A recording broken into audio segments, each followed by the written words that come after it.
And you've all heard me here all these years. I said, by the way, that's my son. And it was throw your wallets on the table moment, that it just told everybody there what we all know is that it can happen to anybody. That's right. And people were so kind to me. I mean, they were like, oh, you of all people, why should your family? And to me, it was like, why shouldn't my family?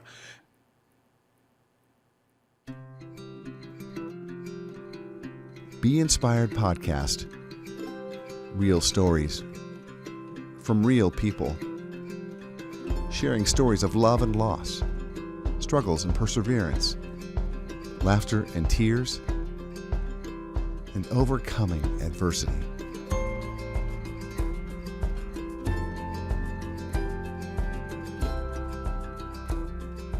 If there were 36 hours in a day, our guest today on Be Inspired would still be able to fill every single minute of service to those around him in one way or another. Hi, I'm Burt Barron. And I'm Lisa Anderson. And we welcome you to a very special edition of Be Inspired. And Lisa joining us live on the Be Inspired set today. And this might be his business card. It's about this big, I think.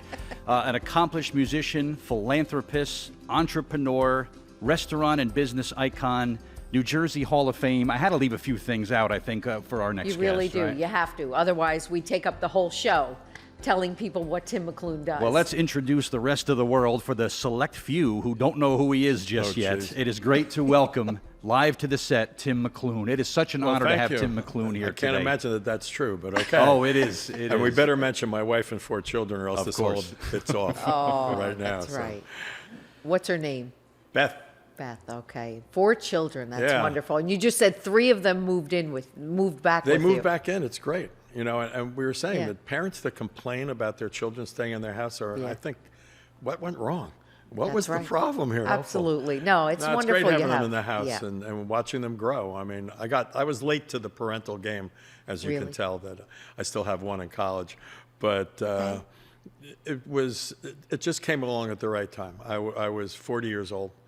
And I really was not missing it. I didn't feel like I was missing anything. Okay. I was living that life. I was a musician. I was out there all the time, every night, And I'm not even talking about from a partying aspect. It's just that I was most likely actually really being selfish.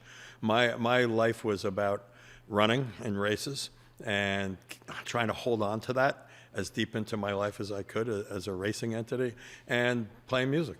And they were actually the two opposite spectrums. I mean, Yeah. I went to so many races that mostly were held on Saturdays or Sundays, and I would have been out with my band until 3 in the morning. Oh, boy. Which it was a little bit of a challenge, but kept me straight. You have so many passions in life, Tim, and you just rattled off a few of them right there. Family, sports, just kind of living life to the fullest there. And I'm so impressed and in awe of people that have so many passions but do them all so well. And that is really what Tim McLoone But is my all worry, about. as you can imagine, is, jack of all trades, master of none. It's haunted me all my life. I see the woman, your prior guest, who writes a book. And people tell me all the time, you should write a book. And I'm like, come on, I'm barely doing this other stuff. And now I'm going to have the patience to write a book. But I always worried because in retrospect now, I don't know how good a runner I could have been had I not been diving into the music industry. And how good a musician could I have been if I hadn't been doing other things? And, it comes up all the time. I know you're going to mention, the restaurant business, which was a way of trying to realize as I reached 40, that's when we had our first restaurant, actually. Wow. Everything happened that year. Yeah. It was a tumultuous year. But, I got into that late, and I'm not really a restaurateur. I think that I bring certain skills to it, but what I knew about the restaurant business was from sitting behind a piano, playing piano bar. The first 10 years of my musical life, I was doing piano bar, and I'm doing 6-7 nights a week playing in different people's places. But you know That's what, crazy. Tim, you say that, and I never like that saying because you could take that, or you could say life is about trying, different things. You are good at all of them. Well, you really are. I think I've gotten rueful about it lately. Maybe the fact that I'm getting pretty deep into my 70s, that there's a little bit more retrospection going on, and I, to be honest with you, particularly about the running. Yeah. You know, maybe it's because the Olympics are upon us and all that sort of stuff. And I just wonder how much, because I started playing music out while I was in college. Yeah, you I did. discovered that I could do that and not have to do other jobs that I didn't like very much. And I was in a position where I had to work during college. And I found out that playing piano at night, I could get away with that. And I mean get away with it. The first job I ever had was actually in Manalapan at the Battleground Country Club. Oh, wow, And I think yeah. my father arranged that gig for me. And so they had a little upright piano, and I was paid $25 a night plus dinner. But and plus tips. But the thing about the plus dinner was I was so naive to this. I thought they meant that I would, if I was supposed to start playing at 7 o'clock, I'd come in at 6:30 and I'd sit at a table. Sure. And they would wait on me. They didn't have they said I was so nice about it. They didn't have the heart to tell me I was supposed to be in the kitchen having a burger. So I spent the summer eating dinner at the Battleground Country Club. And they'd be like, whoa, it's 7 o'clock. I guess I should go over and play now. You know? And Who the does start of this my guy the think start he of is? my singing career happened there. It was, I think the year was probably 67 or 68.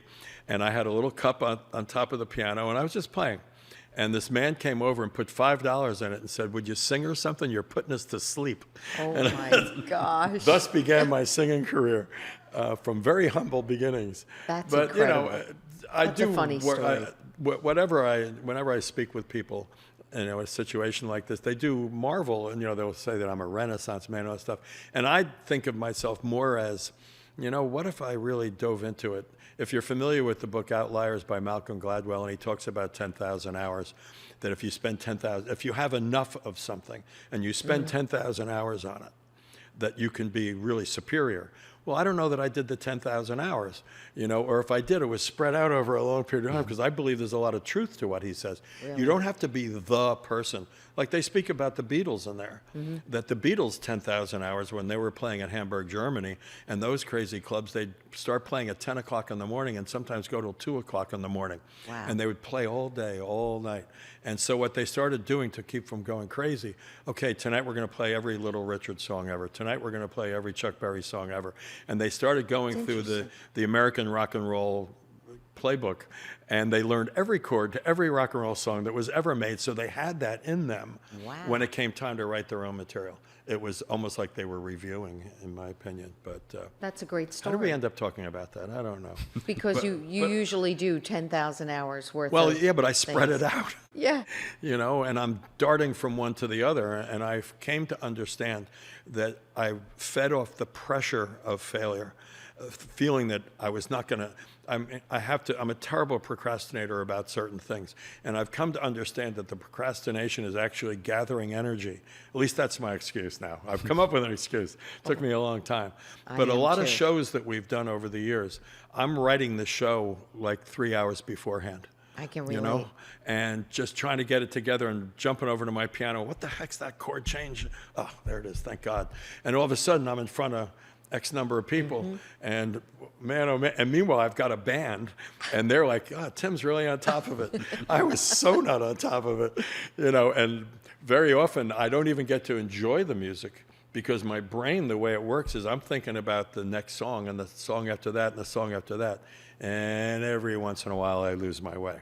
But And that's the not beauty not of it. too many That's times. so funny, though. I've been to your shows where that's the funniest part of the evening. But people like you who do work like that, I think it has to be like that almost. I It don't does. picture you. No, you're right. Yeah, because I'm the exact same way. They call me the I'm so sorry, Elise. wingman. So Well, am well, I. Because it's not too late for us to get help. and there's utter chaos before it. The one thing you did, and there's so many layers to you, and you are a very, very humble man. I mean, Bert and I were saying, we were going over your bio, and wow, the Olympics he hosted. Wow, NBA basketball. Wow, and it's incredible. I didn't run in those or play in the NBA. I want to be clear on this.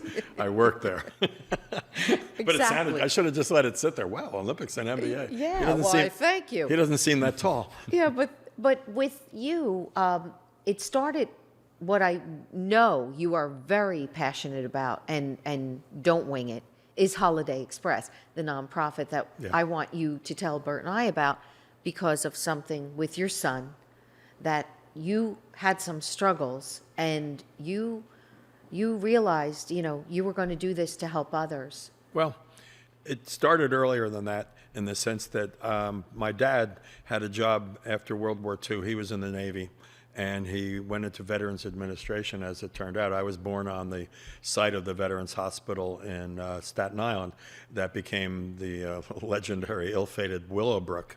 But at the time it was called Halloran Hospital, and so we lived there. I don't recall a whole lot of it, but when we moved to New Jersey, and when I was 5, we lived at the Veterans Hospital that's still in East Orange, and we lived on the grounds. My dad was not a doctor. He was actually in charge of the entertainment and athletic activity for most 99% were men, and they were mostly late World War II veterans, but mostly Korean War veterans while we were there. And I was exposed to the worst things that war can do for those that survive. The survivors in many cases, in a sense, have it so much worse than those that maybe were mercifully killed, because then now they have to deal with a lifetime of these disabilities. And it was a much earlier time where you'd like to think now at least there are lots of medical things that can be done to help. Back in those days, it wasn't much, and it was a frightening place to be as a child. But the great part was that my dad exposed me to all of it. I saw all of it, and I think it gave me a heightened awareness. And actually what happened with my son was that we had already started Holiday Express. And Holiday Express, just in a paragraph, hopefully, we bring a holiday party experience. It's not a religious thing, to people at Christmas time, during the November and December. We bring the ultimate holiday party to people, which means we bring music, we bring food, we bring decorations, but we also bring a big band. It's so funny because in my musical life now, I have a 10-piece band, and that's really large. But when I go to our events and if I have 10 pieces, I'm like, where the hell is everybody? It's like usually it's like we have 17 people playing.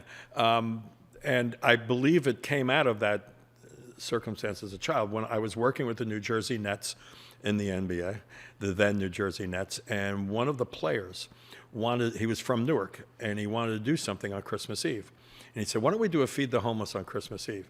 And he got in touch with one of the owners of the team, and the owner got in touch with me because my job with them was basically sort of customer relations. I announced the games. I did the foofery that all the coaches hate, the cheerleaders, the mask, all that stuff. And Fun. Let's organize this thing. So ended up on Christmas Eve, there we are at the Robert Treat Hotel in Newark with about 500 at least home challenged people. I wouldn't say they were all homeless, but home challenged. And there was no music. There was really there was just food and speeches, just what they needed on Christmas Eve. So it got under my skin though, and I remember driving home on the turnpike that night, listening to songs and thinking that I had become what a lot of people become, regardless of whether it's, Christmas or Hanukkah or Kwanzaa or whatever. But if you have that holiday upbringing as a child, what is the year at which you say, oh, I can't wait for this to be over. This is exhausting. I got to go get presents, and then I'm going to this party. What a pain. How old are you when you do that? No 10-year-old is saying, I can't wait till Christmas is over. No. So I gave myself, and I gave the people that did it with me, permission to go back to being 10 years old. I say it all the time when we do our events, particularly if it's an audience that I think is going to really struggle with us. We get a lot of young people who are in recovery of various things, and they're looking at me and I'm looking at them. We haven't played a note yet, right? There's a place called Straight and Narrow up in Patterson that's like that. And there's a couple hundred people in the room, and they're being made to see us play. They have to stay.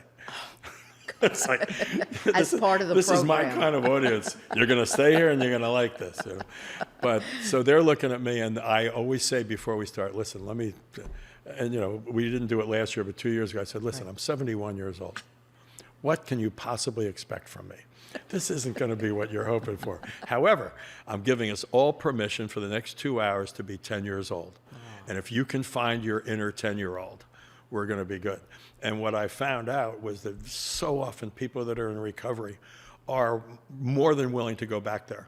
And they if their recovery is working for them at that part. Most of the places we go to, they are there for a specific period of time, and then they have to leave. And what the recidivism rate is, I'll never know.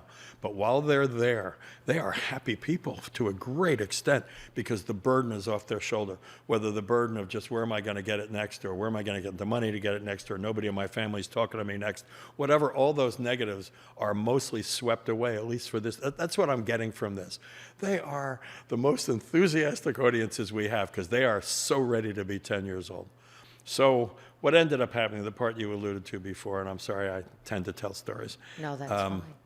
So I guess about 10 years into this, my son gets leukemia. And he's 23 now, he's fine. It's his birthday yesterday, as a matter of fact. But it's still difficult for me to talk about, obviously. And the irony wasn't lost on us. I was the MC at a fundraiser for Make-A-Wish Foundation for many years before this.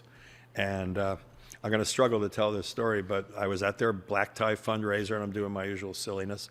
And so I said, each year we highlight one of the wishes. And so I put up a picture. And I said, well, this was Jack in first grade, and this is Jack now.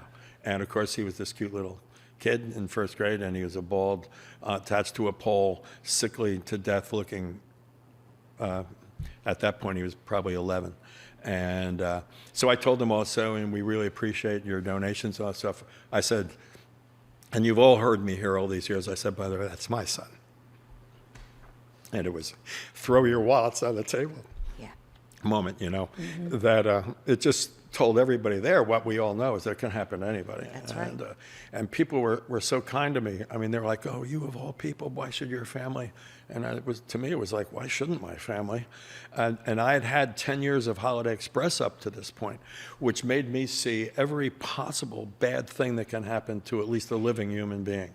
And all the trails that people went down, and some came back and ventured forward, other ones didn't, and because we do see everything. We now, in the months of November and December, the last time we went full tilt 2 years ago, we played at 100 places in 40-something days. And to us, we've understood now that the two blessings are, one is that we're allowed in.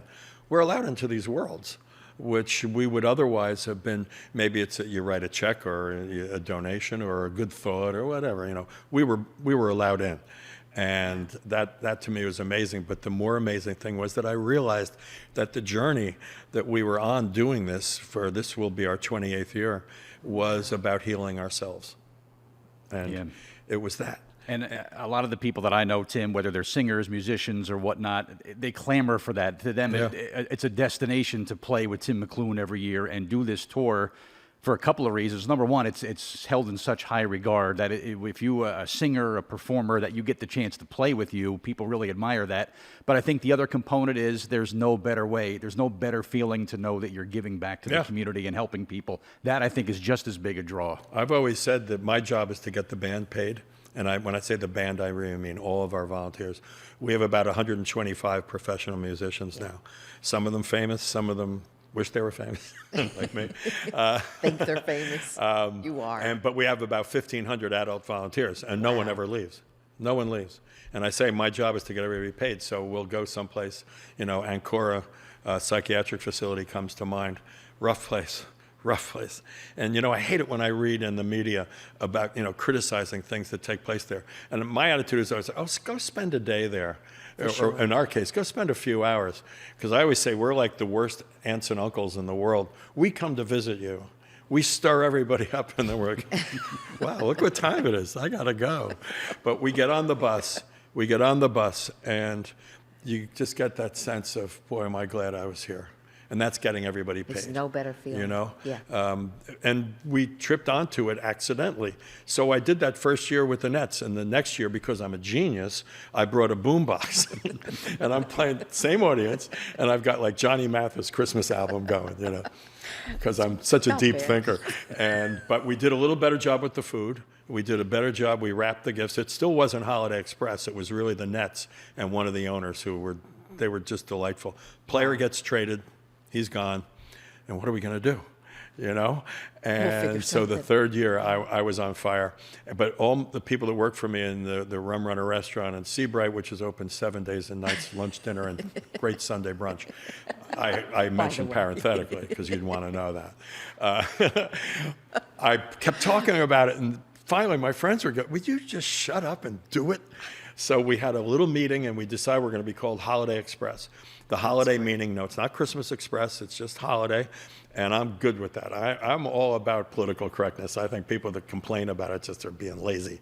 But the express part was, we're going to you. Because my original thought was that we were going to like have a local high school and invite people into the auditorium. And with some phone calls I made, I realized the biggest problem that many of these people have is transportation. Right. They're not going Yeah. anywhere. Yeah. So we were, we're going to you. And now sometimes it's a neutral site. We can figure that out. But most times we go to the facility. Right. And where they are. And that's where really the blessing for us came in.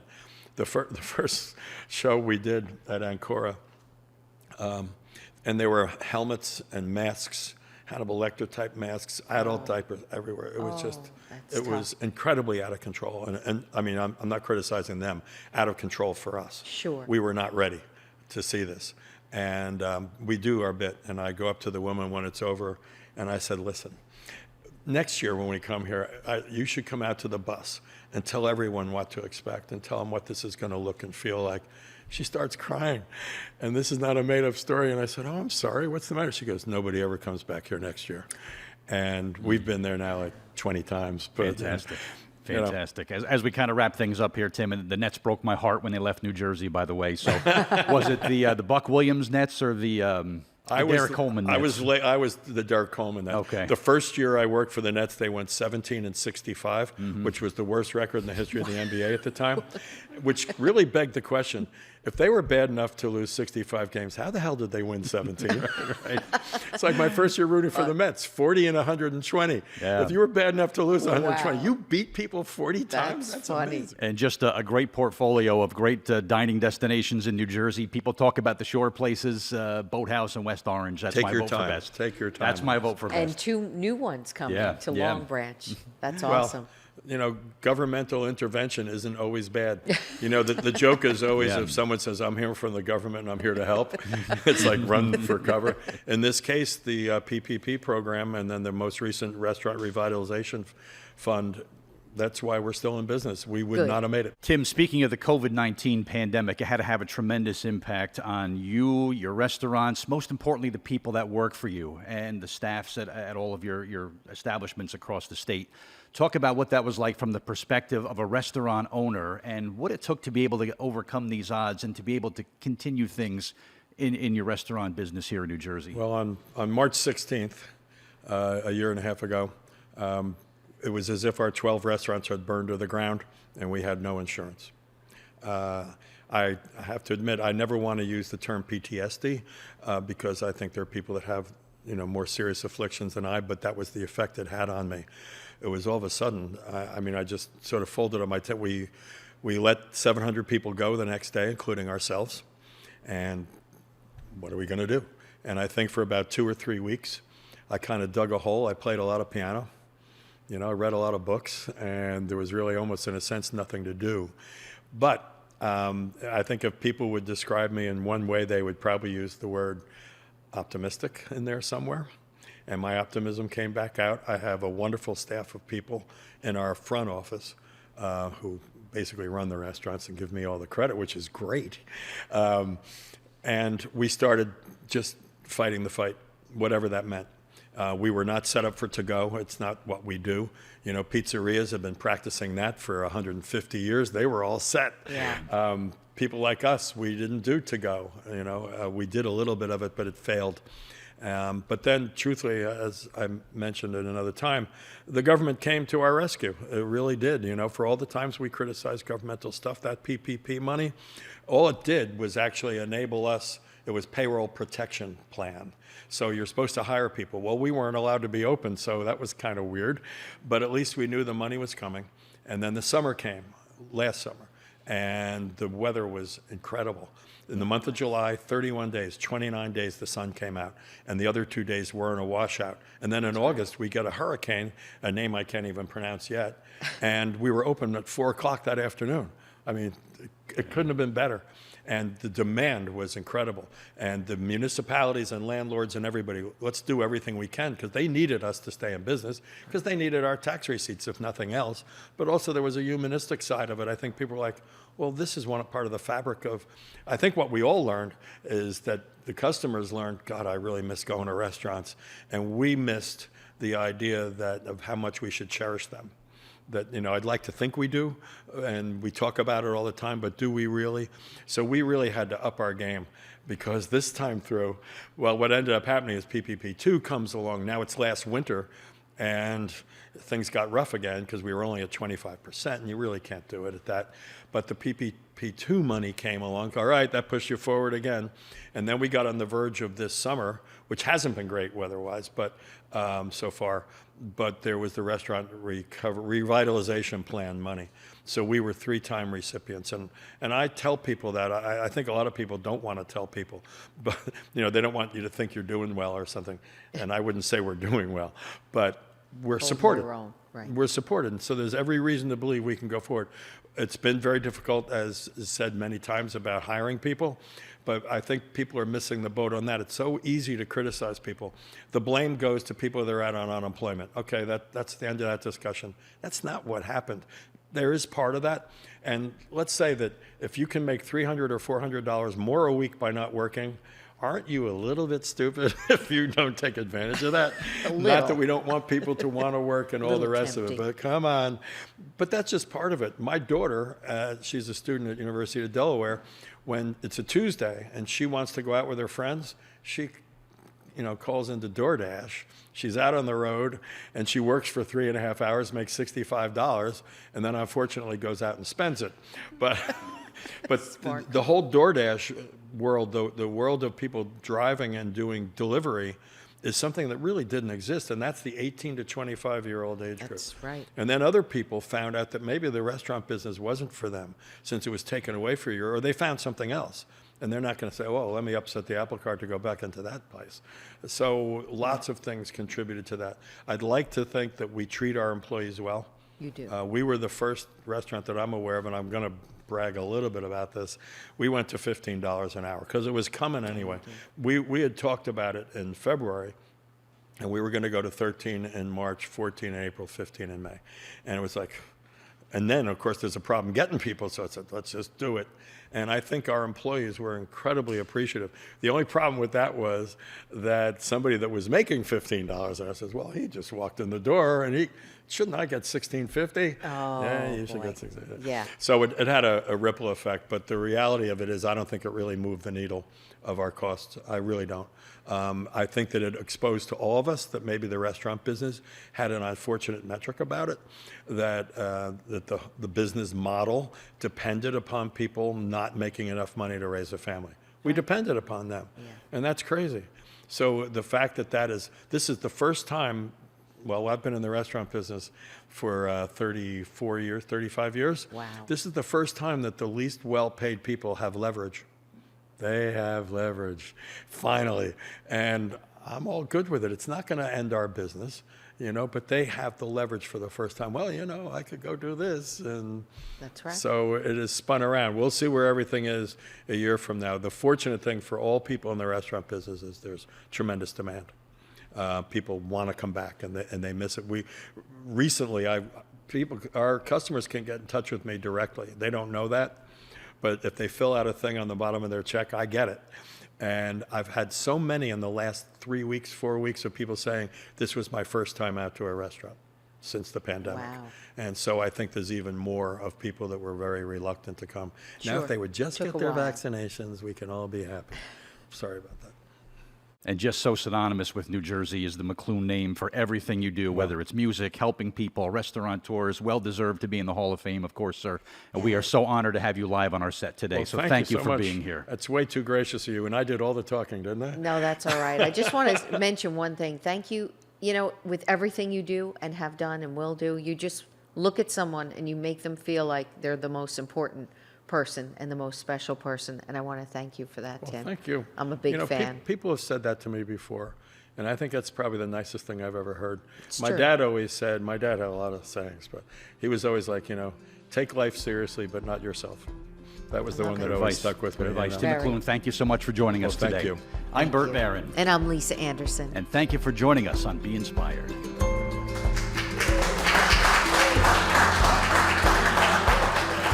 Hi, my name is Tim McLoone, and I'm the founder of Holiday Express, a nonprofit organization that brings what we refer to as the gift of human kindness to people who, if we were not there during the holiday season, they would receive little or no attention at all.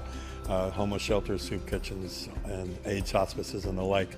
And we just always encourage people to never underestimate what a simple touch, now that we're coming out of the pandemic, what a simple touch onto another person can mean to them. Next on Be Inspired.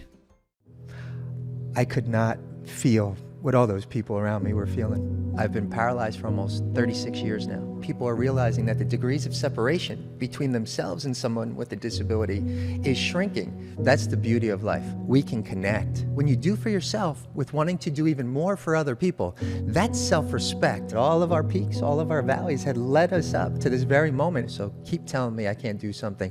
All you're doing is stoking this flame inside of me. No more bad days.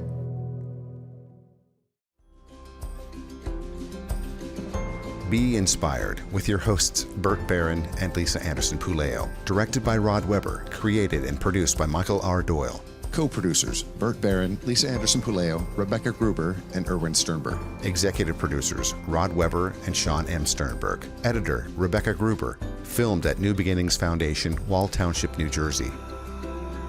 Season 5 of Be Inspired is dedicated to the memory of Golden Boy Michael Cammett. Michael was a rising star in the world of professional wrestling who died in a tragic accident this past summer. His memory and legacy live on in the lives he touched, and he will always be remembered by family, friends, and fans.